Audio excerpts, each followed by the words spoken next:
ገና ሲገባ አንዷን ሴት ውይይሽ ያስጠላል ብሎ በአደባባይ አዋረዳት። እሷም ዝም አላለች። አንተም እኮ ያደረከው ሱሪና ሸሚዝ በጣም ጥብቅ ያለ ነው፣ ሰው ከመተቸት በፊት ጂም ብትገባ ይሻላል ብላ አዋረደችው። ወንዶቹ ፍቅር ፍለጋ ከመምጣት ይልቅ ጦርነት ነው የገጠሙት። አንዳንዱማ አይ ሴት አልወድም ብሎ ስቱዲዮን አናወጣው። በዛሬው ኤፒሶድ የምናያቸው ወንዶች ወይም በኮንፊደንስ ማነስ የሚሰቃዩ ወይም ደግሞ በማናለብኝነት በትዕቢት የተሞሉ ናቸው። አንዳንዶቹ የተለበጠ ወርቅ ጥርሳቸውን ይዘው መተው ሴቶቹን ሲንቁ፣ ሌሎች ደግሞ ልክ እንደ ቪዲዮ ጌም ካራክተር ለብሰው መተው ያስቁናል። ዝግጁ ናችሁ? ዝግጁ ከሆናችሁ ቪዲዮን ላይክ በማድረግ እንዲሁም ቻናላችንን ሰብስክራይብ በማድረግ ወደ ድራማው እንግባ። የመጀመሪያው ተወዳዳሪያችን ጆቫኒ ይባላል። ጆቫኒ ገና ወደ መድረክ ብቅ ሲል አረማመዱ፣ ጸጉሩ፣ የለበሰው ስታይል በቃ ልክ ከቪዲዮ ጌም ውስጥ ዘሎ የወጣ ካራክተር ነው ይመስል። እድሜው 32 ነው። ስራው ደግሞ ቪዲዮግራፈር፣ አኒሜተር እና ፐርሰናል ትሬነር ነው። ግን አክቲንጉ የ18 ዓመት ልጅ ነው ይመስል። እሱ ራሱ ሲናገር ህይወት ለኔ ልክ እንደ ቪዲዮ ጌም ናት፣ በየቀኑ አዳዲስ ካራክተሮችን ክሬት አደርጋለሁ ይለናል። ቆይ እንዴ 32 ዓመት ሆኖ አሁንም ጌም ውስጥ ነህ እንዴ? እደግ እንጂ ወንድሜ። ከዛ ምን አይነት ሴት እንደሚፈልግ ሲጠየቅ ውሃ የማትጠጣ ሴት አልፈልግም አለ። ምን?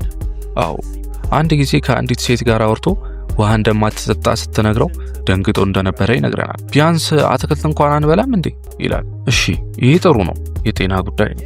ግን ሴቶቹ የእሱን ቪዲዮ ጌም ስታይል አልወደዱትም። ካሮላይን የተባለችው ተወዳዳሪ ፊኛዋን አፈነዳች። ለምን ስትባል የአለባበሰ ስታይል አልተመቸኝም አለችው።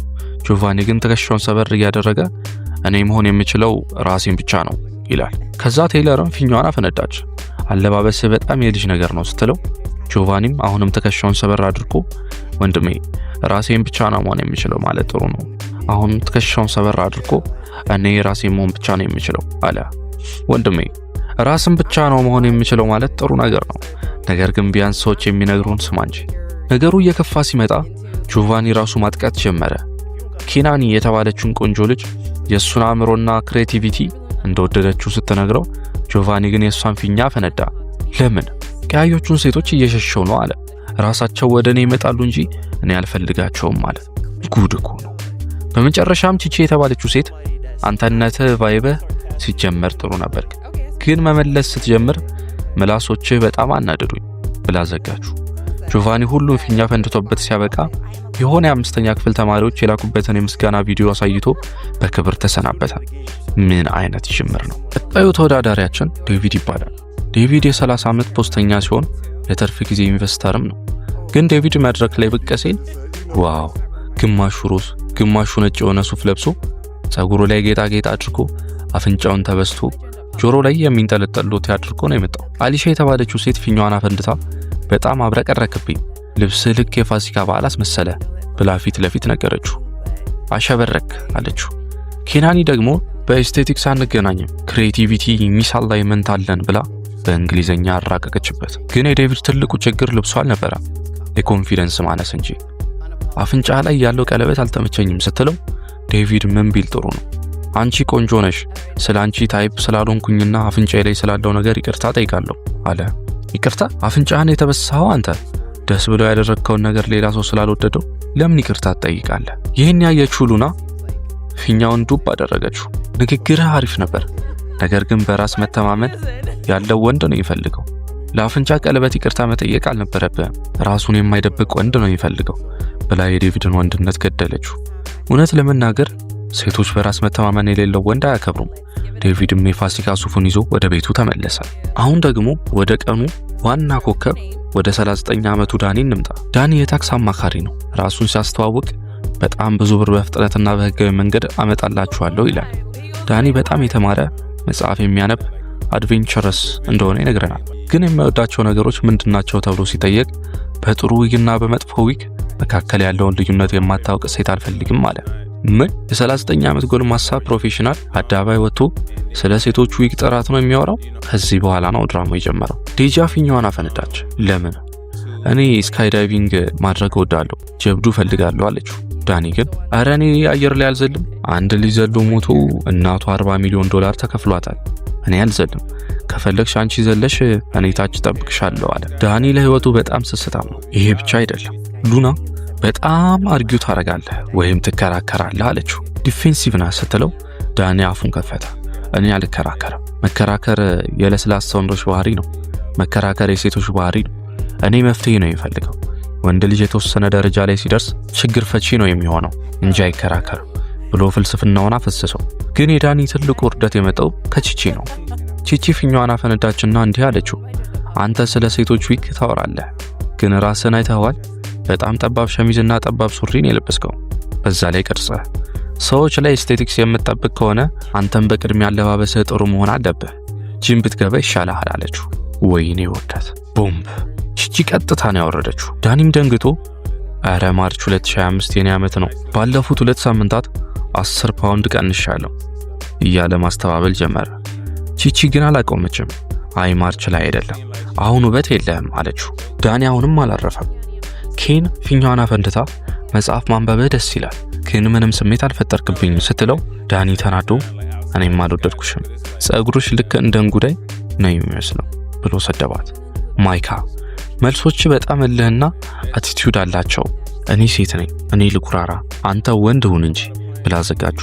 በቃ ሁሉም ሴቶች ፊኛቸውን አፈንድተው ዳኒ ወደ ታክሲ ቢሮ ተባረረ። አራተኛው ተወዳዳሪ ኡስማን ይባላል። ኡስማን የ30 ዓመት ዳይሬክተር ሲሆን ትውልደ ሴኔጋላዊ ነው። ኡስማን በጣም የተረጋጋ ጥበበኛና ለቤተሰብ ክብር ያለው ሰው ነው። አጫሾችን አልፈልግም ሲል ይችኛዋ ቺቺ ፊኛዋን አፈነዳች። እኔ ሚሲስ 420 ነኝ፣ አጨሳለሁ፣ ይሄ የሜንታል ሄልዝ ማረጋጊያ ነው ብላ ወጣች። ኡስማን የአረም ሱሰኛ አልፈልግም ብሎ በሰላም አሰናበታት። ኡስማን በጣም ሲሪየስ ጥያቄዎችን ነው የሚጠይቀው። በህይወታችሁ ትልቁ ፓሽናችሁ ምንድነው? ወንድ ሮል ሞዴል ነበራችሁ ወይ? የሚሉ አሰልቺ ግን ጠቃሚ ጥያቄዎችን ጠየቀ። ኡስማን በመጨረሻ ኬናኒን መረጠ። ኬናኒም ቨርጂኒያ እንደምትኖርና እሱ ደግሞ ኮሎራዶ እንደሚኖር ብታውቅም በረጅም ርቀት መስማማታቸውን አረጋግጦ ተጣመሩ። ኡስማን ብቸኛው ፍቅሩን ያገኘ ጀግና ሆኖ አለፈ። የመጨረሻው ተወዳዳሪያችን ብሬንተን ይባላል። ብሬንተን የ30 ዓመት የፊልም ፕሮዲውሰር ነው። ሲገባ ጀምሮ ፊቱ ላይ ትዕቢት ይነበባል። ምን ትፈልጋለህ ሲባል ፓርትነር እንጂ ሸክም አልፈልግም አለ። ዋው! ቀጥሎም የሌላቸውን ሴቶች ሲገልጽ ልጅ ያላት ምግብ ማብሰል የማትችል ሴት አልፈልግም አለ። ይቺ አፍ የሌላት ቺቺ ፊኛዋን አፈነዳች። አንተ ምግብ ማብሰል እችላለሁ ብለህ በኩራት ታወራለህ፣ እኔ ግን ውሃ እንኳን ማፍላት አልችልም ብላ መለሰችለት። ብሬንተንም ሩዝ እንኳን መስራት አትችይም ሲላት ቺቺ አላፈረችም። ሲጀመር አንተ እኔን ብትጠይቀኝም እምቢ ነው የምልህ። በዛ ላይ ያ ጥርስህ ላይ ያለው ምንድነው? የወርቅ ጥርስ ነው? አይኔ ስለማያይ ነው እንጂ ያንንም አላየሁትም ነበር ብላ አዋረደችው። ብሬንተንም የወርቅ ጥርሱን እያሳየ በኩራት ፈገግ አለ። ብሬንተን በመቀጠል የህይወታችሁ ፊልም ቢሰራ ማን ነው የሚተውነው ብሎ ጥያቄ ጠየቀ። ኬን ግማሽ ጊዜ የቤት ውስጥ ተክሎቼን ውሃ እያጠጣው ስለማሳለፍ ልክ እንደ ጌም ነኝ አለች። አሊሻ ደግሞ ድመቶቼ ሚሚና ሞክሲ አብረውኝ ይተውናሉ አለች። ብሬንተን የራሱን ሲመለስ እኔ ቋንቋ በማልችልበት ሀገር ለምሳሌ ቬትናም ሄጄ ጉድ ስሆን የሚያሳይ ፊልም ነው የምሰራው አለ። ግን የብሬንተን ትልቁ ጉድ መጨረሻ ላይ ነው የመጣው። ብሬንተን የሁለቱን ሴቶች ፊኛ ፈነዳ። ለምን? እውነት ለመናገር ሶስታችሁም ላይ ቀይ ገራ ነው ያላችሁ፣ እኔ ደግሞ ቀይ ሴት አልወድም አለ። ምን? ይህን ሁሉ ሰዓት አቆሞ ጥያቄ ጠይቆ በመጨረሻ ቀይ ናችሁ ብሎ ማባረር? እና እኛ ጥቁር አይደለንም እንዴ ብለው ሲጠይቁት አይ ጥቁር ናችሁ፣ ግን ለኔ በጣም ቀያዮች ናችሁ አለ። በመጨረሻም አንዲት ሴት ብቻ ቀረች፣ ኬን። ኬንና እሱ ብዙ ጥያቄዎችን ተጠያየቁ። ግን ኬን በመጨረሻ እኔ ክርስቲያን ነኝ፣ አንተ ግን ሃይማኖት ምንድነው ስትለው ስፒሪቹዋል ነኝ እንጂ ክርስቲያን አይደለሁም ማለት። ኬን ይህን ስትሰማ ፊኛዋን አፈነዳች። ብሬንተን በበኩሉ አላሳለፋትም። አንቺም ቢሆን በጣም ቀይ ነሽ፣ እኔ ዳርክ ስኪን ወይም ጠቆር ያለ ቆዳ ያላት ሴት ነው የሚፈልገው፣ ከኔ አንድ ሼድ ጠቆር ያለች ብሎ ፊቷ ላይ ዘጋባት። እብድ የሆነ መዝጊያ። እሷ ቀድማ ፊኛዋን ባታፈነዳ ኖሮ ፊት ለፊት ሊያዋርዳት ነበር። እናም የዛሬው ፊኛ ማፈንዳት ድራማ እንዲህ በከፍተኛ በስድብና በሳቅ ተጠናቋል። ከዛሬው ክፍል ምን ተማርን? አንደኛ፣ የራስ መተማመን ከሌለ ሱፍህ ሮዝም ሆነ አረንጓዴ አፍንጫን ብትበሳም ዋጋ የለውም። ሁለተኛ፣ የሴቶችን ዊግ ከመተቸት በፊት የራስን ሆድና ጠባብ ሸሚዝ አስተካክል። አይ ዳኒ። ሶስተኛ፣ ምን አይነት ሴት እንደምትፈልግ ካላወቅ በስተቀር የሰዎችን ጊዜ አታባከ። ልክ እንደ ብሬንተን መጨረሻ ላይ ቀይ አትመቹኝም ማለት ፌር ልክ አይደለም። እናንተስ ከነዚህ ወንዶች ውስጥ በጣም ያናዳችሁ ወይም ያሰቃችሁ ማን ነው? ዳኒ ወይስ ዴቪድ? የብሬንተን ውሳኔ እንዴት ነበር? ትክክል ነው ወይስ አይደለም? ኮሜንት ላይ ሐሳባችሁን ጻፉልኝ። ቪዲዮውን ላይክ፣ ሼር እና ለቻናሉ አዲስ ከሆናችሁ ሰብስክራይብ ማድረግ እንዳትረሱ። በሚቀጥለው አዝናኝ ቪዲዮ እስከምንገናኝ ቻው።